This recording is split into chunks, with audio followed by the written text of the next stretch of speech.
The board's singular action is to replace the CEO, right? Like Yeah. technically, that's pretty much all they can do. They can create a subcommittee, they can do some other things, but at the startup stage, all they can do is replace the CEO. The number of outcomes that's worked for is none. And in most cases, the board at the early stages cycles actually has a minority interest. They technically don't have control.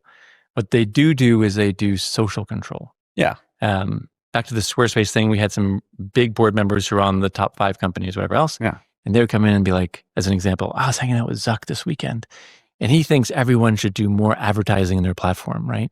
Yeah. And that was a way of trying to socially engineer us into a behavior he thought was productive. So afterwards, we'd all go and sit around and be like, okay, let's ignore everything we just heard, and not necessarily, but let's process it and figure out what's mattering. Yeah.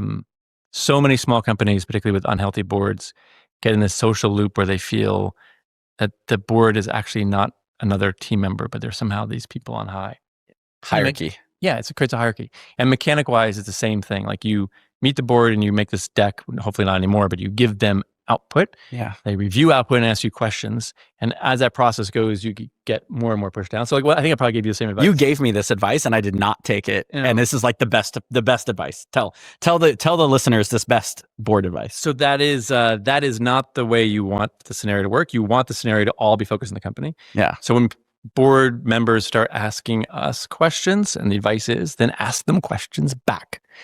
Give them homework to do so that conversation swings. So if you have a board and they're saying like, hey, you should really give us a plan for that enterprise customer. Awesome. Could you do some research? You've got a whole data team on how many enterprise customers there are, who the buyer is in those organizations, what their dynamic looks like. So when you get back to that next board meeting and they're like, how'd that enterprise go? We're like, well, here, great. And how'd your research go?